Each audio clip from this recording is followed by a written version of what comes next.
What are we, truly? Humans, the only creature on this earth gifted with free will. We stand alone in our capacity to choose, to act in ways that can be either good or bad. In truth, nothing truly stops us, with the soul being capable of self-destruction, a power that no other creature possesses. This freedom, this ability to choose, is both a gift and a burden. But it raises an important question. If we have this unique power of free will, capable of doing anything, even destroying ourselves, what holds us back from using it to the point of annihilation? What stops us from killing one another until there's nothing left?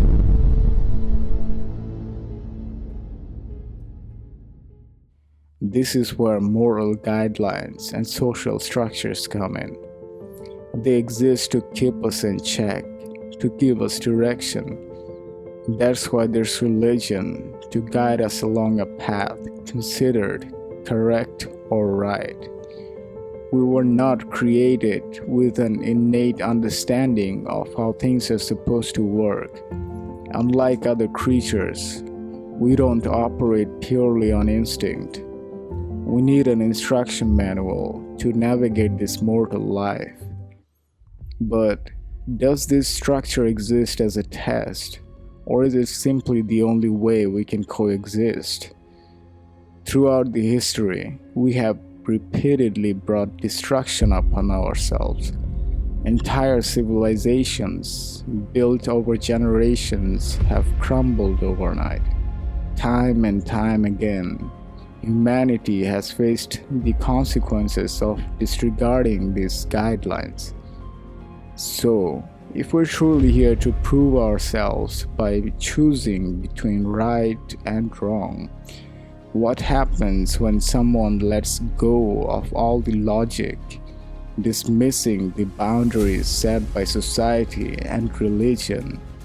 What happens when a person is driven solely by their darkest desires, acting without restraint or moral compass? What then? That's exactly what we're here to explore today. At the core of it all lies our inner consciousness, the inner voice constantly vying for power, urging us to break the rules, to fulfill our deepest desires without the thought for the consequences. This voice tempts us to ignore the harm it may bring upon others, society, or even ourselves.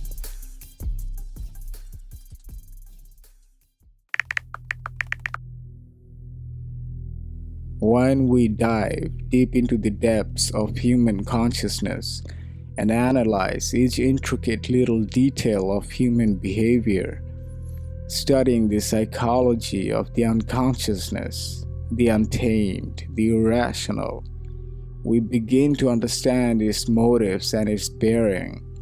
We start to perceive and observe so keenly, it feels as if our psyche reaches into the abyss of human consciousness, a place where chaos reigns and all rationality fades away.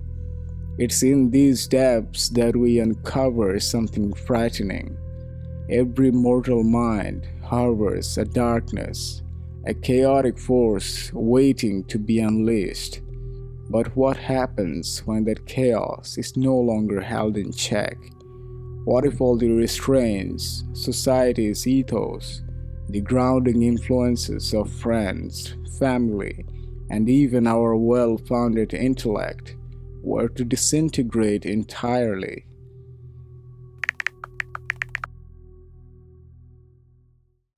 While diving deep into the darkest part of human consciousness, we witness how chaos is incessantly awaiting, lurking in the shadows, trying to take control. Fight Club remains as relevant as ever because It shows us what happens when the delicate structure that binds us to society begin to crack. On the surface, the narrator seems impeccably controlled. His apartment is a monument to consumerism, and his commercial job provides structure and purpose, or so it seems. But this is a fragile illusion. Beneath the sterile order of his life lies a deep, uncontrollable chaos, one he tries to ignore but cannot suppress forever. Enter Tyler Durden, the personification of the narrator's inner chaos. Tyler is everything the narrator is not: confident, reckless, and destructive. He represents the primal urges and instincts that society has compelled the narrator to suppress. As the story progresses, the narrator becomes progressively dependent on Tyler, who pushes him further into chaos. What starts as a release from societal constraints, the violence of Fight Club, swiftly spirals into something darker. Tyler presenting everything the narrator has suppressed so far: primal instincts, violence, revolt, and rejection of the societal structure that have suffocated him. As the narrator descends deeper into chaos, Tyler takes over. The violence of Fight Club, once liberating, soon spirals out of control. What was once a way to reclaim lost masculinity turns into an anarchic force that threatens to consume everything.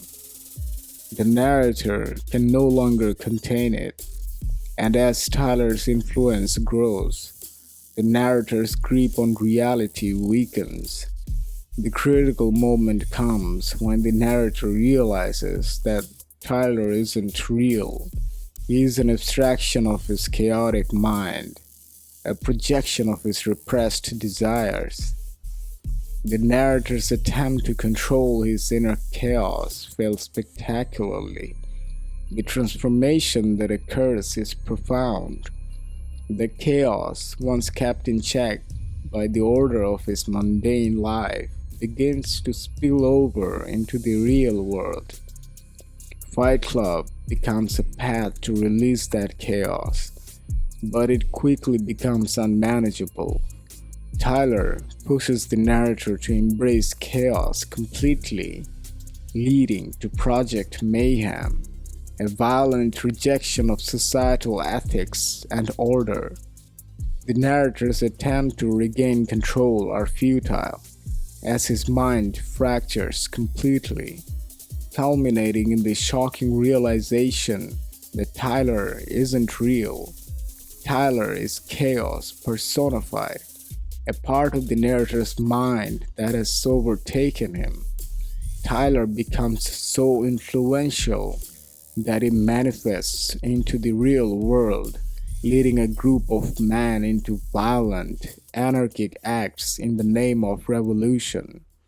In the end, the narrator realizes that the chaos within him has taken over, creating destruction he can no longer reverse. His mind, fractured and broken, reveals the dark truth. The chaos we repress always finds a way to surface, and when it does, it can consume everything. By the time Project Mayhem is born, the narrator is no longer in control. His mind has fractured, and Tyler, a projection of his chaotic self, has taken over completely. The narrator's realization that Tyler isn't real is the moment of ultimate collapse. He has allowed his chaos to consume him, and now he must confront the destruction he has unleashed upon the world.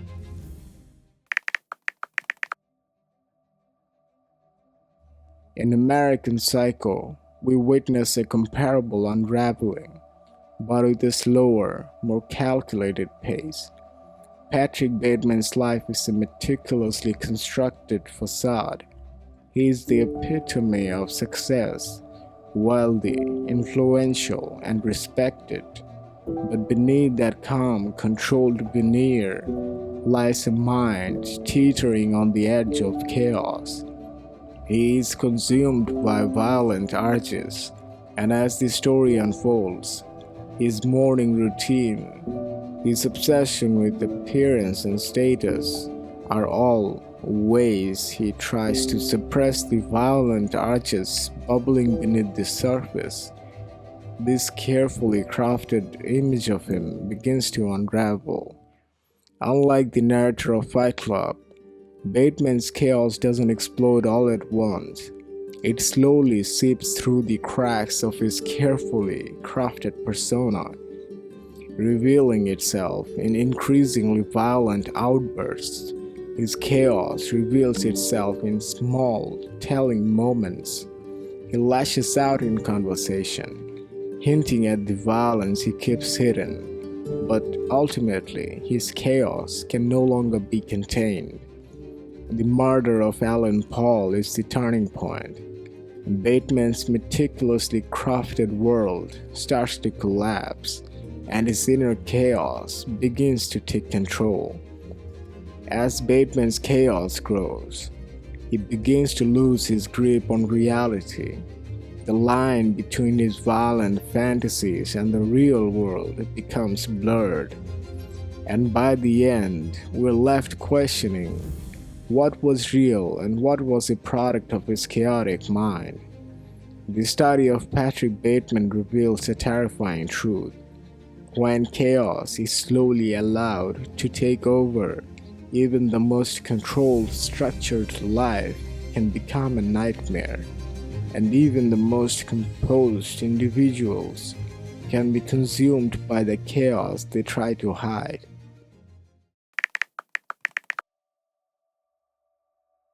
Arthur Fleck's journey in Joker is a powerful exploration of what happens when a man, beaten down by society, eventually lets go of all the restraints that held his chaos in check. Arthur is a man on the edge. He works as a clown, seeks help for his mental illness, and clings to the hope that the world will treat him fairly.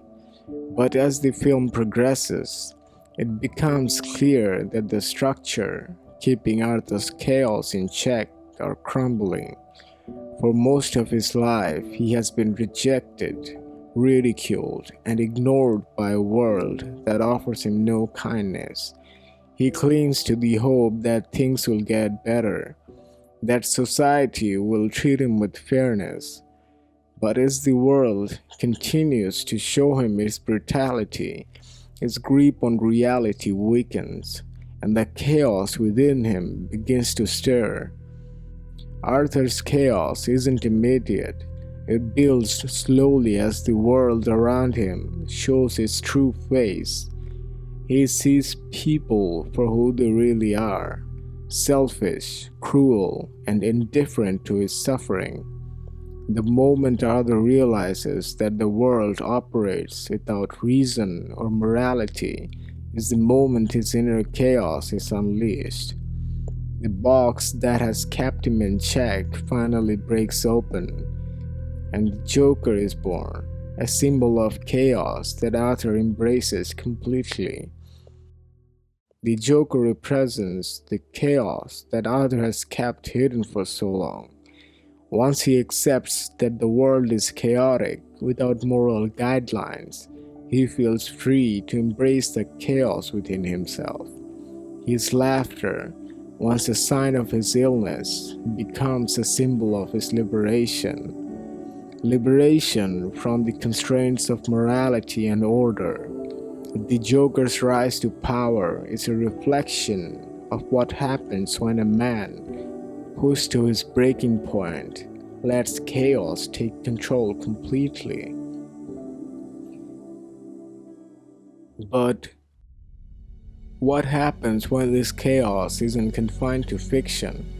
What happens when someone who seems completely unremarkable from the outside allowed his inner darkness to manifest in the real world? Because you see, fiction is never far from the truth. The chaos we experience and the inner darkness that consumes us isn't confined to the screen or the pages of a book. The truth is often more cruel, more disturbing, because in real life, there are those whose minds have embraced this chaos entirely. This next case is one of the most horrifying examples of a mind gone unchecked. The vicious nature of his crime shocked the world, but beyond that, it revealed the depths of what human consciousness is capable of when the darkness within itself is left to roam free. One of the most chilling illustrations of real-world chaos can be found in the case of Josef Fritzl. Fritzl built a dungeon beneath his family home, where he locked his daughter, Elizabeth. For decades, he assaulted her, forced her to bear his children, and kept her in complete isolation. This was a mind completely overtaken by chaos.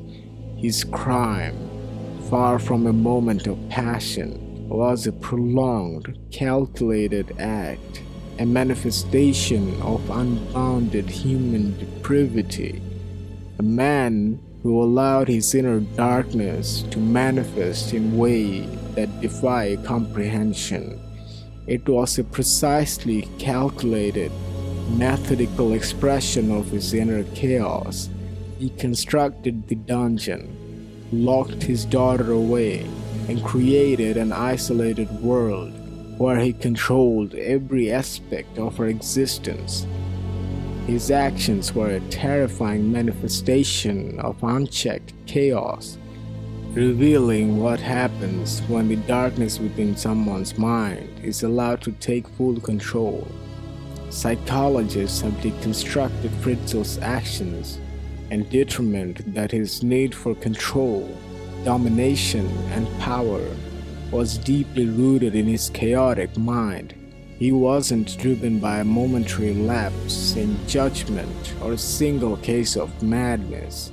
Rather, his inner chaos built over time, slowly manifesting into the horrific reality of imprisoning his daughter and subjecting her to years of abuse. His desire to dominate and control became the driving force of his life, leading to crimes that shocked the world. Fritzl's actions weren't just a result of personal pathology, but were also a reflection of the darker aspects of human psychology. His ability to separate his life, living as a husband and father above ground, while committing unspeakable acts below, reveals the horrifying potential of human mind when chaos and darkness are left unchecked. His case shows us that the chaos we see in fiction isn't far from the chaos that exists in the real world. The human mind is a complex battleground. Within each of us lies a chaos, where our consciousness is like a gatekeeper, constantly fighting to hold back the forces of chaos within our unconsciousness. It's a never-ending battle, one that shapes our thoughts, our action, and our very reality. But when the gatekeeper fails, when logic and reason leave the consciousness, what emerges isn't a rational, controlled being, but a creature of chaos, capable of anything.